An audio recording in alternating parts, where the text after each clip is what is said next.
Eu convido a amada igreja a ir até o livro de Atos, Atos dos Apóstolos,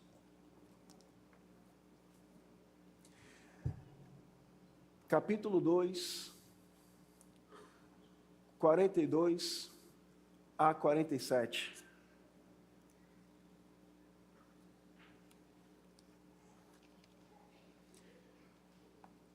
Atos dos Apóstolos,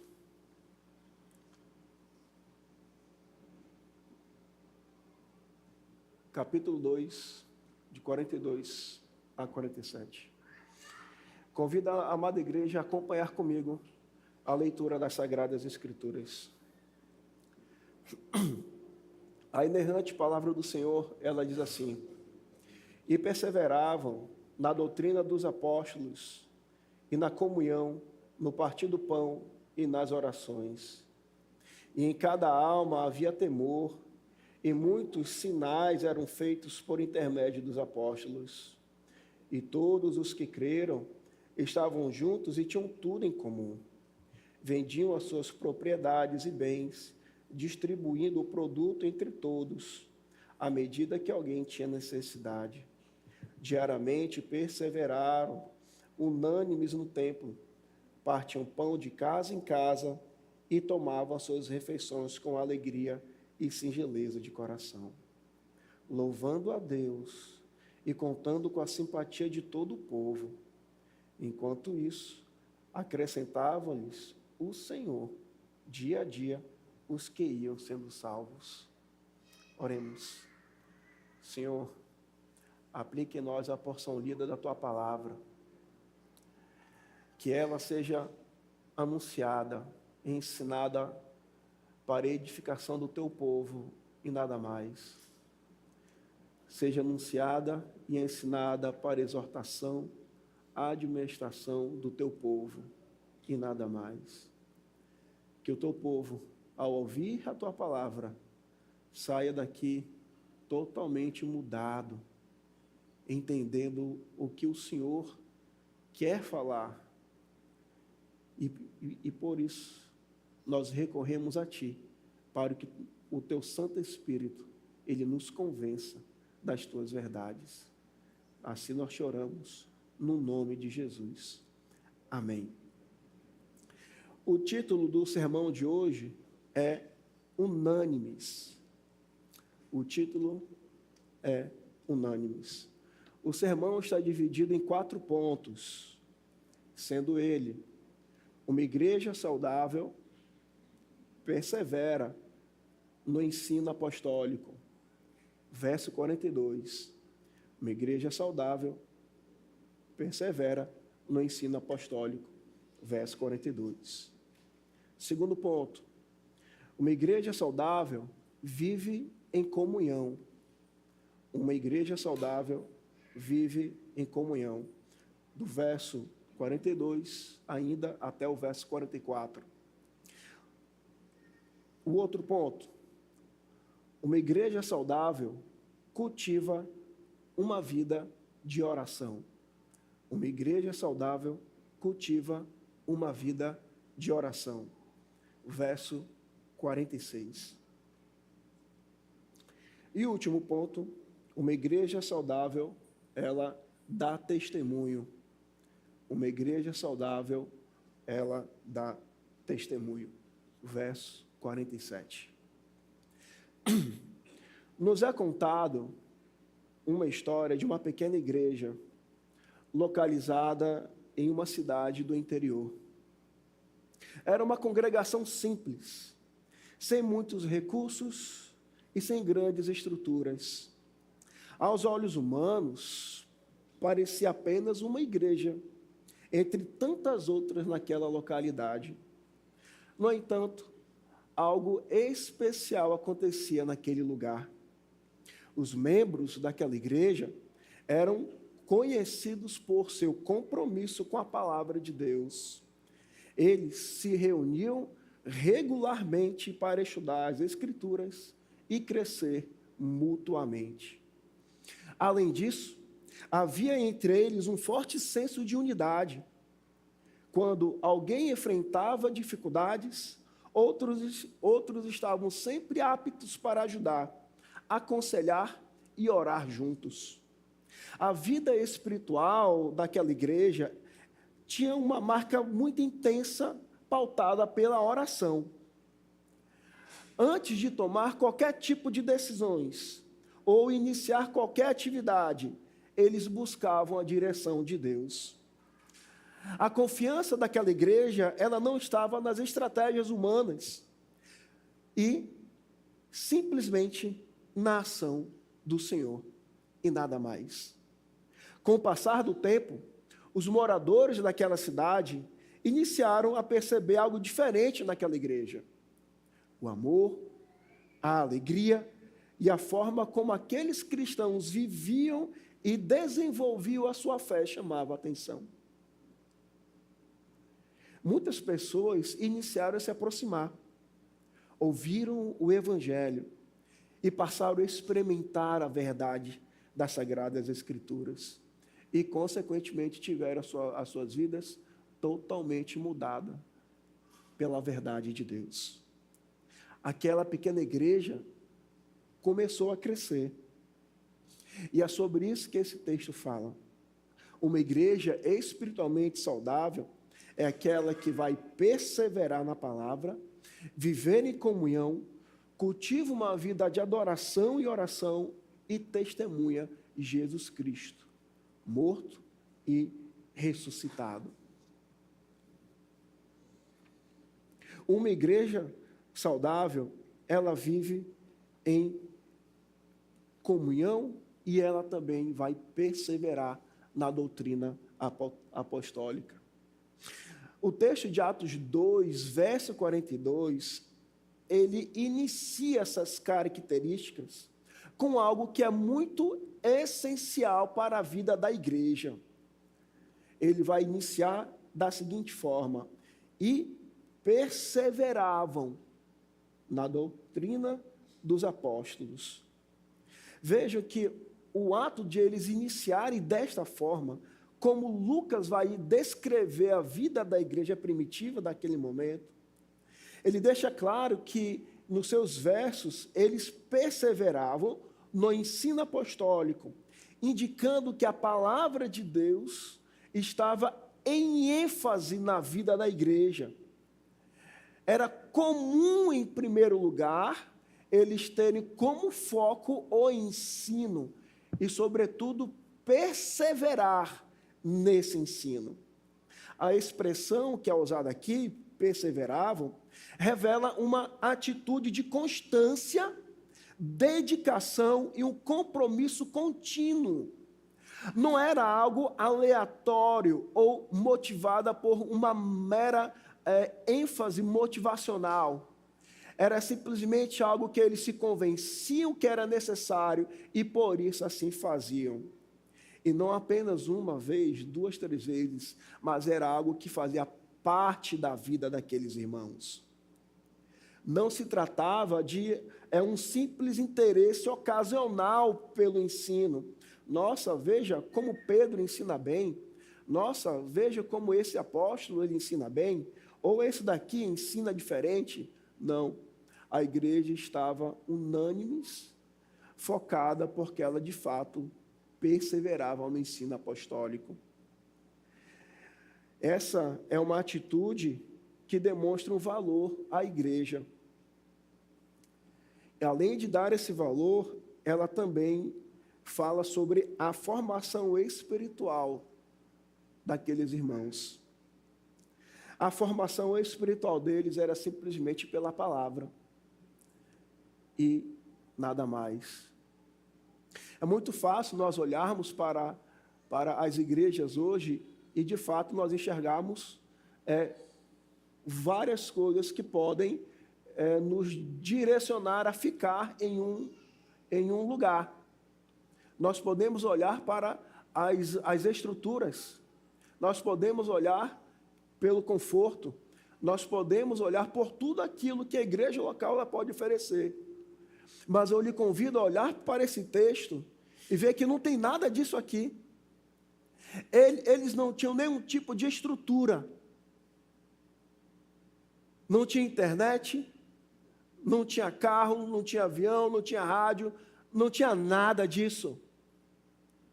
A motivação deles estava unicamente alicerçada em aprender pelos apóstolos e nada mais. Certamente esse texto ele vai confrontar qualquer igreja hoje. E, sobretudo, o ensino apostólico, ele se refere, sim, a tudo aquilo que eles estavam ensinando e que aprenderam do seu mestre, ou seja, Jesus Cristo. Eles viveram com Jesus. E todo o ministério que eles estavam desenvolvendo ali era sobre a morte e a ressurreição de Jesus Cristo. Existe um termo que eu costumo falar. Hoje, algumas igrejas enganam as pessoas pelo evangelho tabajara. Lembram do Cacete Planeta? É o evangelho tabajara. Venha para Cristo, os seus problemas acabaram. Isso é uma falsa esperança. Aonde que esses irmãos foram para Jesus Cristo e os problemas deles acabaram, logo mais à frente eles teriam que enfrentar uma das maiores perseguições que a igreja ela já viveu, que foi por Nero. Ora, meus irmãos, ir para Cristo é ser convencido unicamente pela palavra. Ir para Jesus Cristo é ser sustentado unicamente pela palavra. Se manter na igreja é você ser sustentado unicamente pela palavra. Podemos perder tudo, mas a palavra do Senhor lá não pode sair de cena. Nós podemos perder todo tipo de conforto, mas a palavra do Senhor, ela jamais deve deixar de ser anunciada. Nós podemos perder tudo, entretanto, acima de qualquer situação difícil que você possa estar vivendo ou já viveu, a palavra do Senhor tem que ser o alicerce da sua vida, da vida da igreja. Como você acha que a igreja ela se sustentou durante todos esses séculos?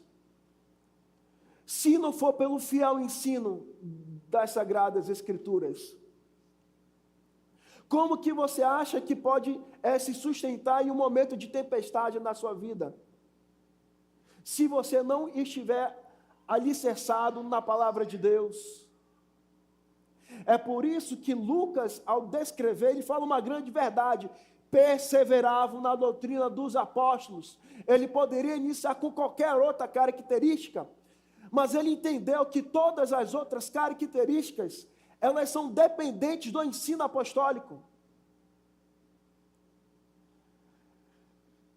É por isso que todos os cristãos devem, acima de tudo, amar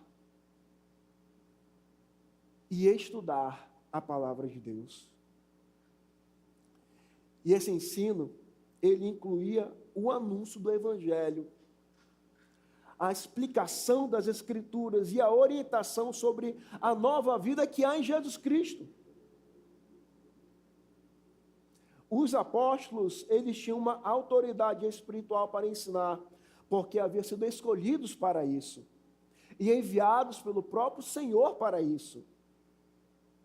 A igreja primitiva, ela compreendia que o ensino, ele não era apenas um conjunto de informações religiosas, meramente racionais.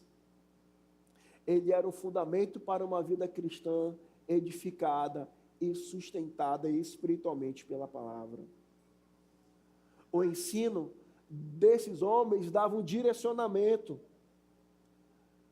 para qualquer tipo de pessoa, um direcionamento para os vulneráveis, as falsas interpretações e qualquer tipo de ensino distorcido. E por isso, a igreja dedicava um tempo e atenção para o conhecimento e aplicação da palavra de Deus. Ora, meus irmãos, A perseverança no ensino, ela vai alicerçar o que você pode dizer que é algo muito importante, que é a formação da sua identidade cristã. Sabe, eu vejo por diversas vezes muitos cristãos com dúvida acerca da sua existência. Eu vejo alguns homens e mulheres já formados, pais, mães, com dificuldade de entender quem eles são. Ora, meus irmãos, a palavra de Deus, ela tem a resposta para esse dilema. Tu és o Filho de Deus. Tu és um servo. Você é amado. Se existe uma pessoa que lhe entenda, é Jesus Cristo. E por isso, de alguma forma, onde possa existir qualquer tipo de confusão na sua mente, recorra à sua palavra. E busque os ensinos que há nela, porque ali você será alimentado e sustentado. Você deve perseverar. E é por meio do ensino apostólico que a igreja lá perseverou. Você acha que a sua vida ela é difícil? O que você me diria se você visse o seu esposo, a sua esposa ou o seu filho sendo crucificado? O que é que você me diria se você visse o seu esposo, a sua esposa, filhos, pais sendo banhados por óleo e depois sendo colocado as palhas no seu corpo e queimado a noite inteira no jardim de Nero? Tu acha que o teu problema é difícil? Esses irmãos enfrentaram coisas piores. E como você acha que eles iriam sustentar isso? Era por uma igreja, eu vou dizer que era por pastores que falavam sobre entretenimento, sobre psicologia, sobre questões mais da psicologia. Era uma mensagem motivacional.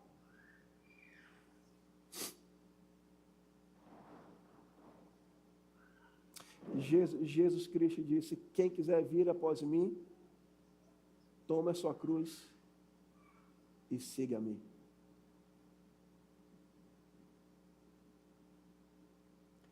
Esses irmãos, eles suportaram isso tudo, a igreja suportou isso tudo, porque eles perseveravam na doutrina apostólica.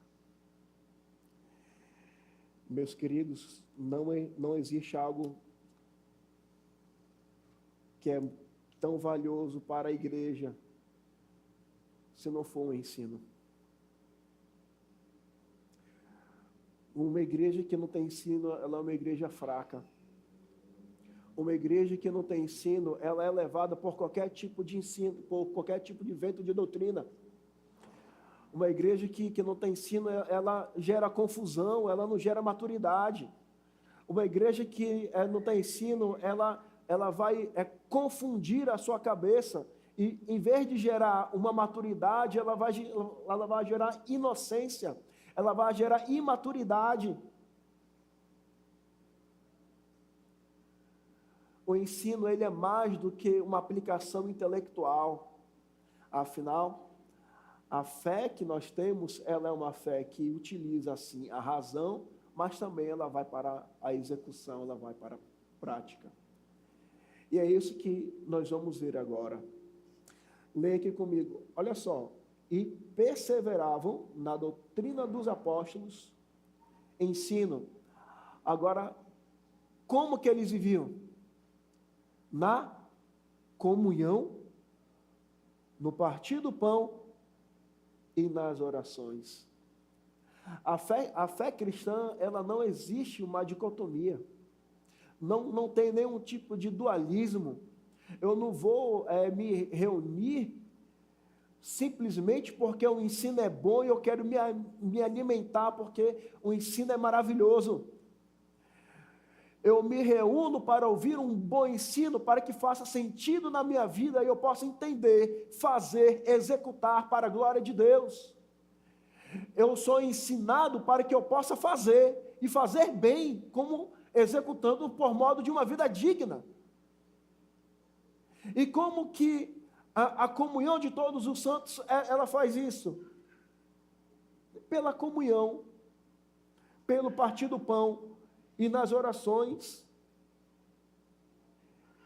Ora, o texto ele vai deixar claro que eles comungavam de forma unânime. A comunhão cristã, ela tem origem na obra redentora do nosso Senhor, por meio da sua morte e por meio da sua ressurreição. Ora, meus queridos, se hoje nós temos essa oportunidade de comungarmos juntos, é porque foi conquistado pela pessoa de Cristo. A morte que gerou vida, a morte que nos gerou a oportunidade de poder falar diretamente com o nosso Criador. E isso nos uniu. O que havia sido separado, o que estava em estado de rebelião, na pessoa de Cristo, foi nos dado isso de graça. É por isso que a reunião de todos os santos ela é muito valiosa.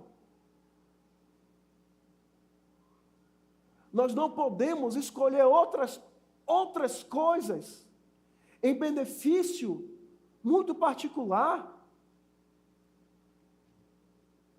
e simplesmente porque vai conflitar com a vida da igreja. Não, eu vou escolher isso daqui, porque da comunhão eu vejo depois.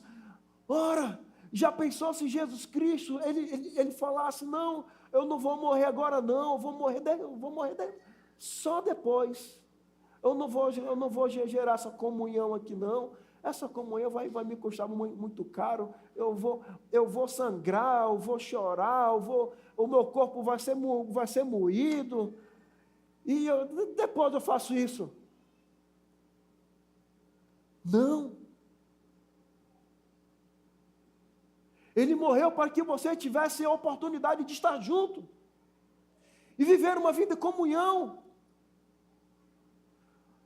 Nós andávamos separados, errantes, e Ele nos resgata e nos realinha para o caminho dos céus. Isso é maravilhoso. Isso não te basta para viver uma vida de comunhão? Certamente, se você ainda tem dúvida disso, eu te encorajo a abandonar essa dúvida e olhar para as verdades que tem nesse texto e ser confrontado por ele. O texto bíblico, ele vai falar que todos tinham tudo em comum. Não havia divisão, dissensão. A igreja estava unida em comunhão, meus irmãos. Isso é belo. A igreja deve continuar assim. Ora, o que eles faziam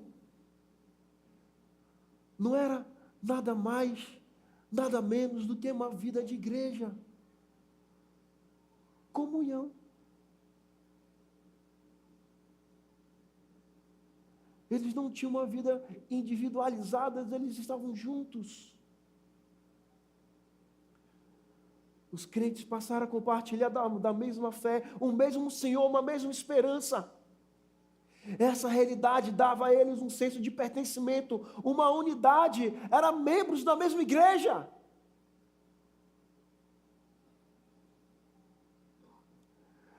Olha o que o texto fala. E cada alma havia temor. Partindo do pão e nas orações. Ora, meus irmãos, de fato, nós temos muito que aprender com esse texto.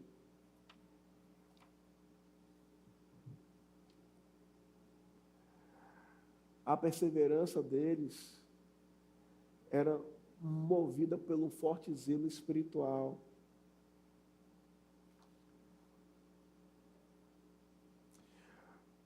O texto bíblico, ele vai dizer que todos tinham tudo em comum e por isso eles viviam dessa forma. Em cada alma havia temor e muitos prodígios e sinais eram feitos por intermédio dos apóstolos. Que maravilha! O estilo de vida desses irmãos ensina os valores ensinados por Jesus Cristo quando ele ainda estava em vida no seu ministério. O amor ao próximo, o serviço. A igreja primitiva, ela entendeu que seguir a Cristo significava viver em um relacionamento com Deus e também com os irmãos. Esse verso aqui, ele é um confronto para os desigrejados, aqueles irmãos que ousam dizer que amam a Deus, mas não amam a igreja. Sabe aquela pessoa que vai para o casamento, aí ela diz assim, não, eu só amo o noivo, eu só estou aqui por conta do noivo. A noiva, eu não gosto dela. É isso que os desigrejados falam. Eles só amam a Cristo, mas não amam a igreja. E Jesus morreu para que a igreja ela pudesse comungar.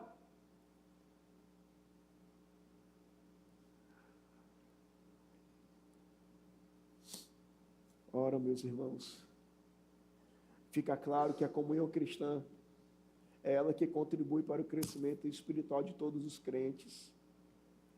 Se existe algo que vai lhe fazer crescer, é a vida comum da igreja, porque ali tu vai aprender a chorar, ali tu vai aprender a sofrer, ali tu vai ter raiva e aprender a perdoar. Ali você vai se frustrar e vai entender que tem que continuar. É na vida da igreja que você vai amadurecer. Porque é no momento da sua dor que o outro irmão ele vai lá, ele vai estender a mão e vocês vão caminhar juntos. Isso só é possível por meio da comunhão, do partir do pão e da oração. Ou tu prefere andar sozinho? Ser aquela ovelha que vai andar perdida e ser alvo fácil para lobos e leões e ursos. A igreja do Senhor ela tem que estar unida, unânimes. E através dessa união, ela consiga chegar no final, todos os irmãos juntos, todas as ovelhas juntos, sendo guiada pelo seu pastor.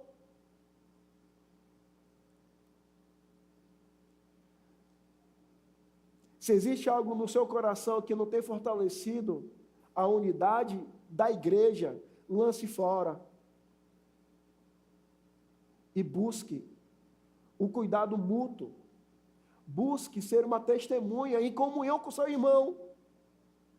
Porque viver de forma individual, quem faz isso muito bem é o mundo. E nós somos chamados para viver nesse mundo, porém, diferentes. A igreja é diferente, não é igual. E, portanto, se há algum elemento do velho homem que ousa existir na sua vida, lance fora, mate isso.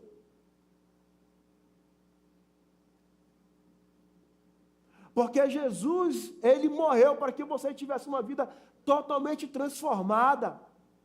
Morreu pela sua noiva. A comunhão ela fortalece a unidade da igreja, promove o cuidado mútuo. Quando os cristãos vivem verdadeira comunhão, eles vão expressar uma unidade visível do corpo de Cristo. E certamente o poder reconciliador do Evangelho florescerá. O texto ele continua que esses irmãos eles perseveravam em oração. O que é uma igreja se ela não ora?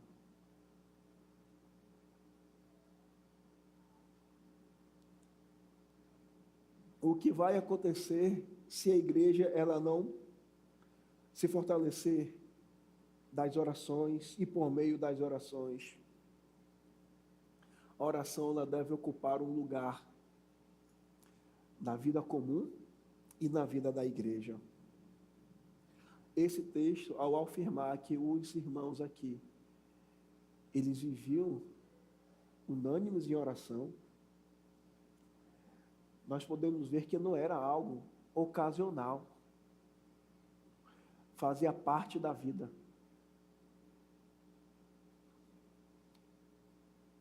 A oração expressava uma dependência, uma máxima relação a Deus, e eles demonstravam uma confiança na ação divina. Em vez de confiar nas suas mãos ou em recursos humanos, ou em qualquer tipo de estratégia, um método, a igreja buscava constantemente a direção e o poder de Deus por meio da oração. Eu recorro hoje a uma ação que é comum da nossa fé, que tem se perdido. Algumas pessoas acham que isso é simples demais ou que não vale a pena. E, portanto, hoje eu recorro a essa prática. Ore ao Senhor para qualquer passo que você vai dar na sua vida.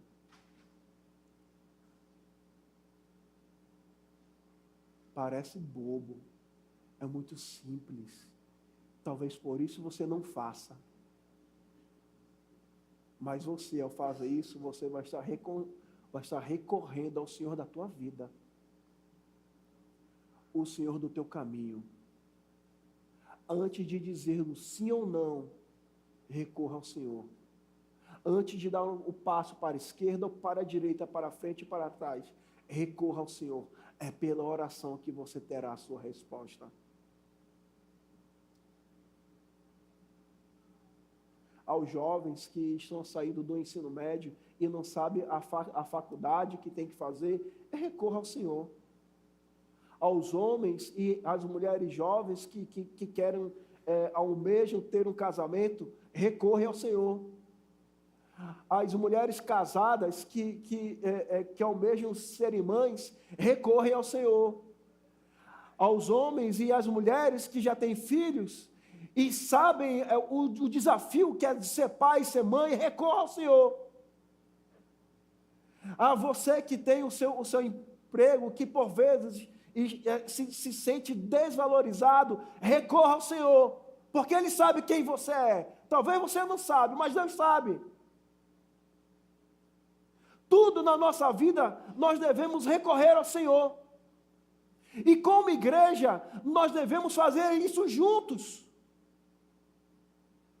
Unânimes. A igreja, ela quando ora, é algo belo. E esses irmãos faziam isso com tamanha simplicidade. Ora, meus irmãos, vocês querem amadurecer?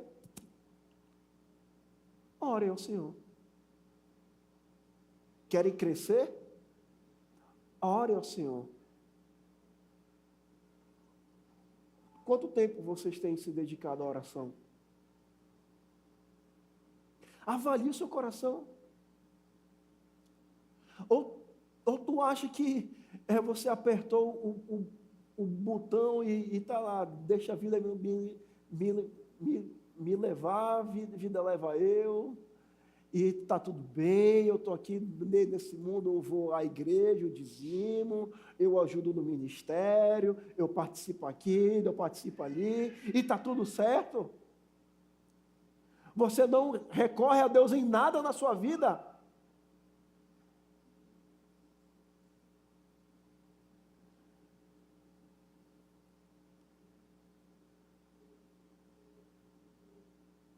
Compartilhe a sua oração com algum irmão.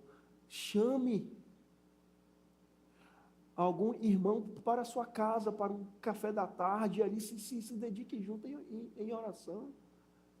Pergunte a ele, meu querido irmão, está tudo bem com você?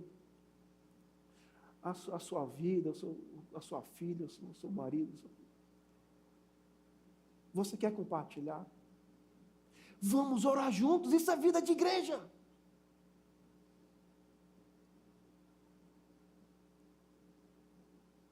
Eu encorajo a vocês hoje a terem esse modelo de vida. Resgate isso que foi perdido. Eu sei que muitos aqui têm uma vida corrida, mas nada nesse mundo pode tirar da igreja do Senhor os elementos que Ele deu a ela. E esse é um deles.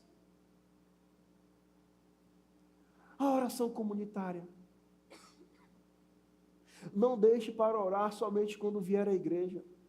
Não se ajoelhe para orar somente quando lhe pedirem em um culto público. De joelhos. Ore de joelhos.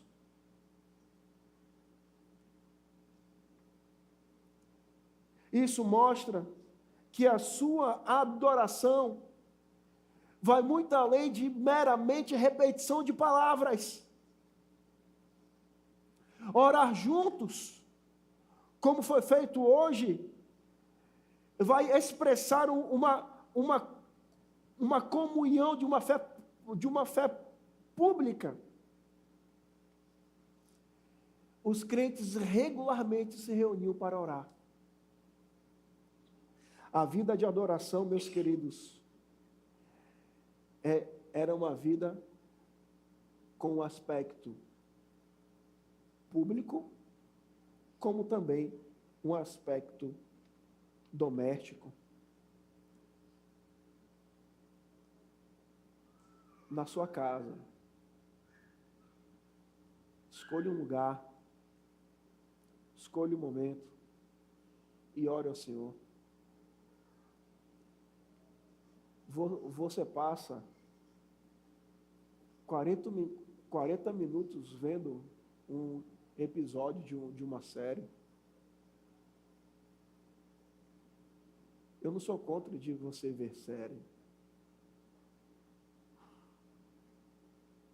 Mas você aguenta passar 40 minutos vendo um episódio, então tu aguenta passar 40 minutos orando. Às vezes, a forma como conduzimos a nossa vida, ela vai dizer aquilo que é importante para nós.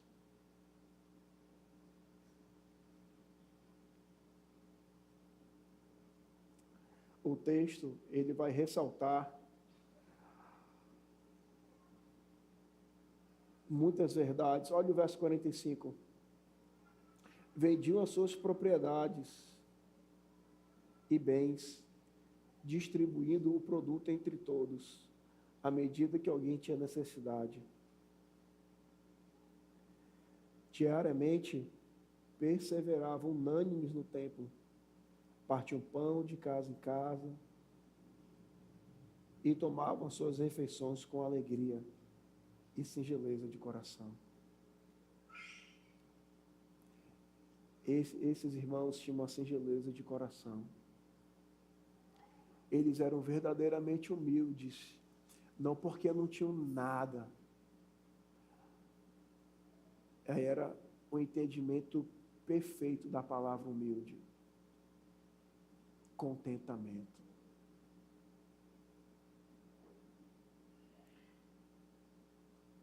Tudo que eles precisavam, Deus dava a eles. Fortaleciam-se com a vida comunitária, um com o outro. Eles se fortaleciam por meio da fé comunitária. Isso para eles era suficiente. O texto diz que eles vendiam as suas propriedades. E com isso eu não digo que você possa fazer o mesmo, porque o contexto aqui é simplesmente uma ação fraternal, era um amor gracioso que eles faziam. Portanto, não se pode entender com literalidade o momento que a igreja viveu. O que tem que ficar claro aqui, que nesse momento em que vivemos, se existe a possibilidade de ajudar o nosso irmão, se eu tenho como fazer, então assim eu faço. E não me pesa nada fazer isso. Essa é a vida de igreja. Quando a igreja ela entender isso, nenhum irmão passará necessidade, porque todos os irmãos estão envolvidos na santa comunhão.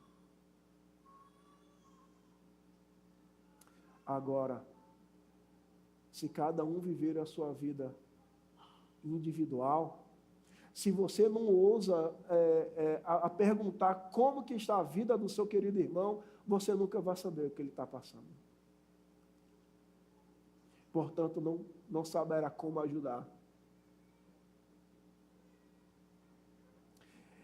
E, em contrapartida, nós temos a questão da humildade. Às vezes, nós somos orgulhosos ou receosos de expor uma situação.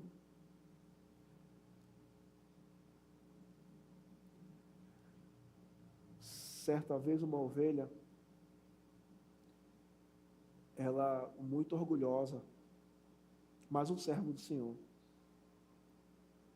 Mas ela, por orgulho, chegou um momento na sua casa, onde a sua esposa e filhos só tinham para comer arroz.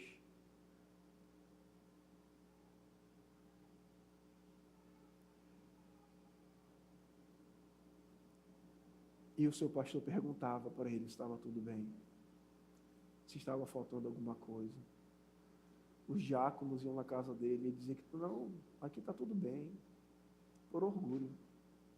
Levou a sua família a passar uma necessidade desnecessária.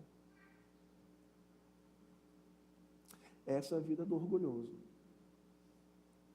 Não é a vida de uma pessoa piedosa. E na santa comunhão do Senhor, a humildade, a piedade, ela tem que prevalecer. Porque se assim não for, a igreja não poderá expressar o cuidado mútuo. Nós temos que ser humildes e ser sábios naquilo que falamos, por exemplo. Ora, meus queridos, se tudo isso for executado, a igreja vai se fortalecer na comunhão com Deus. A sua fé ela vai se renovar. Não somente a sua, mas de toda a comunidade. E, sobretudo, vai preparar a igreja para cumprir a missão de Deus no mundo.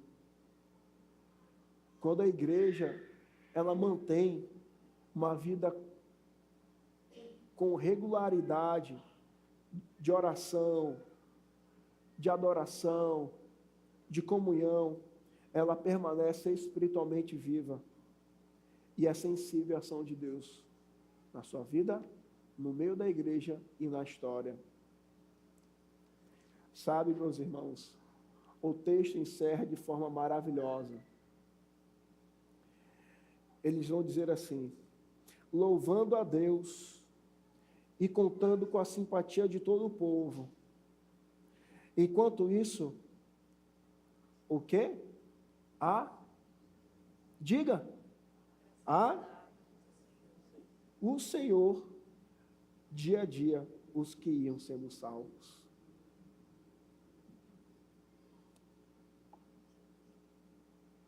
Louvando a Deus e contando com a simpatia de todo o povo.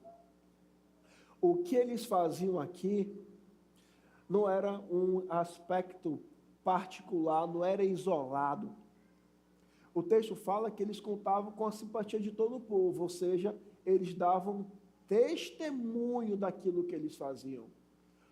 Todos viam, todos sabiam que era feito.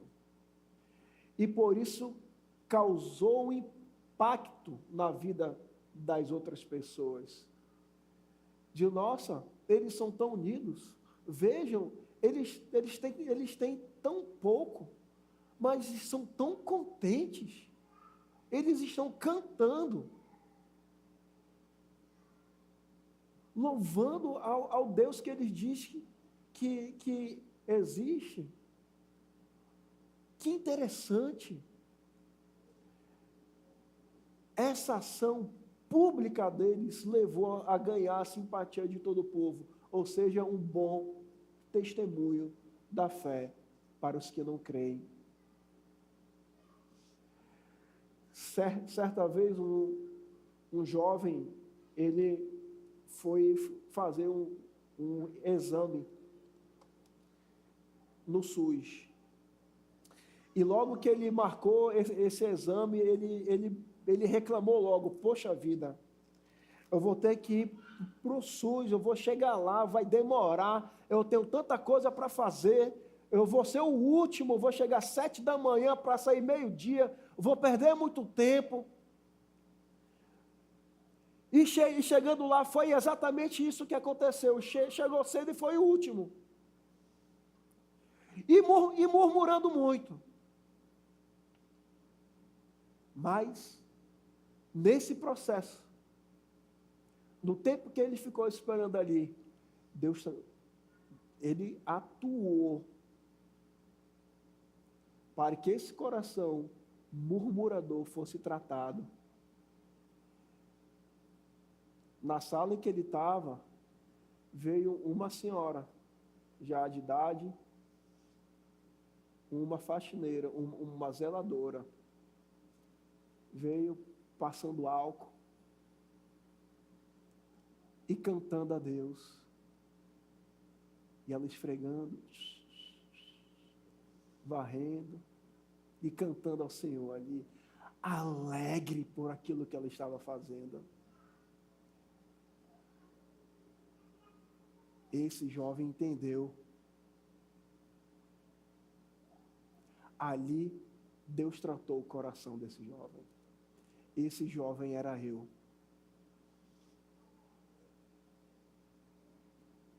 Nunca mais eu murmurei contra o Senhor. Nunca mais eu reclamei daquilo que Deus fez por mim, que Ele estava fazendo, se eu estava ali porque Ele estava agindo por graça na minha vida. Ele queria que eu estivesse ali. E glória a Deus por isso. Eu conto isso para a minha vergonha e para a glória de Deus.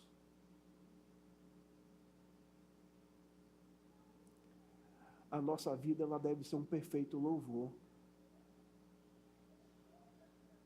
É difícil? É. Porque você não foi ensinado a lidar com as suas frustrações. E é aí que entra a fé comunitária. Lembram? Que tinham tudo em comum, estavam unânimes em oração. Se eu estivesse sozinho naquela sala, eu nunca tinha aprendido, mas pela fé comunitária de uma outra senhora, eu fui ensinado. Isso é comunhão. Isso é viver junto. Por isso, meus irmãos, a fé cristã ela é maravilhosa. Além de nos constranger, ela nos ensina verdadeiramente. Essa é a consequência de uma vida espiritual autêntica, que é uma igreja que experimenta o crescimento mútuo, contínuo. E sabe qual é o resultado disso? É cair na graça do povo. As pessoas que estavam vendo aquela situação tinham grande estima pelos irmãos. A igreja ela estava dando um bom testemunho do Evangelho do Senhor. Isso significa que existe uma boa reputação. E ter uma boa reputação não significa ausência de oposição, onde mais à frente Lucas vai destacar no livro de Atos. E Deus ia acrescentando-lhes dia a dia os que iam sendo salvos.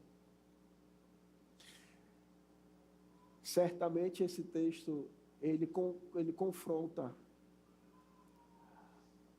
as pessoas que dizem que são convertidas por outras pessoas, ou que elas vão dizer que é elas que decidem, eu decidi aceitar a Cristo.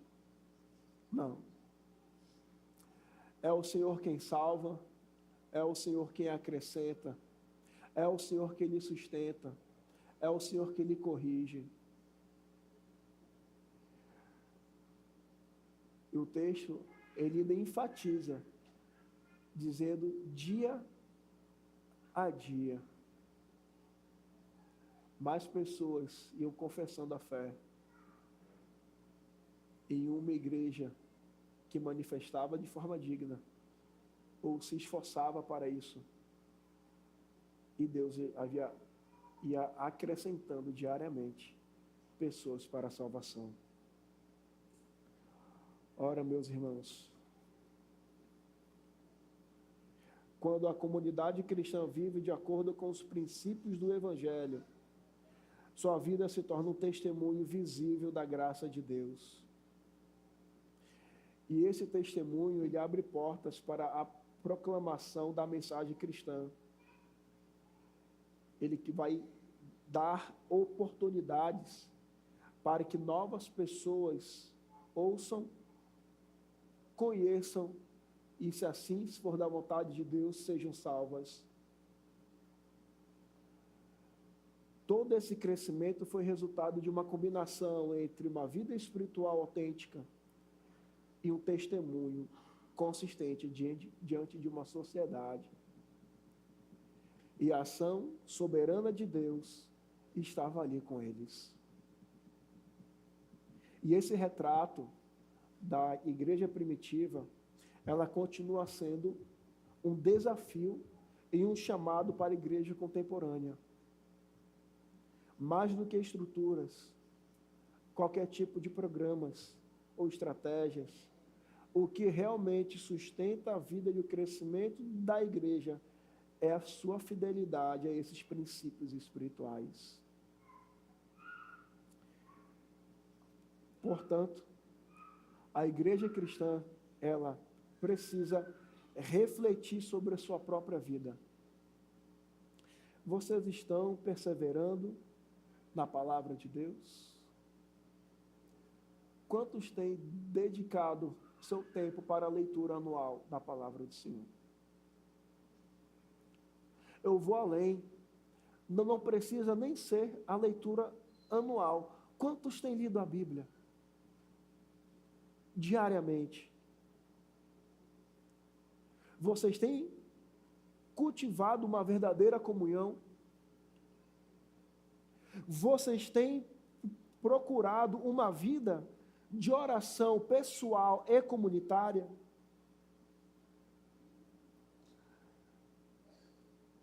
E como anda o seu louvor a Deus? e a singeleza do coração de vocês.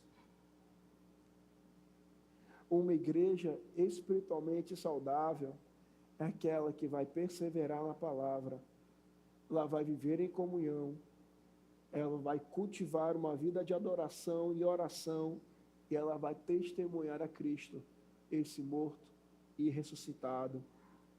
E assim ela verá todo o crescimento na sua vida e o crescimento do reino de Deus. Que o Senhor nos sustente na sua obra, que Ele lhes convença do pecado, da justiça e do juízo.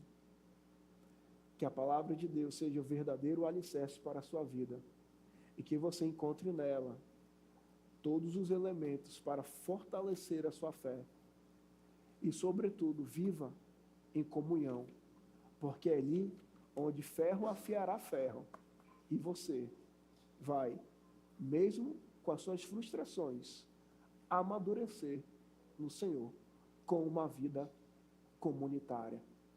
Que o Senhor nos conduza e que sejamos hoje enviados para a nossa casa, dispostos a ter uma mudança na nossa vida e valorizar o dia do Senhor, valorizar a comunhão de todos os santos. Sabemos que hoje é o dia da mulher.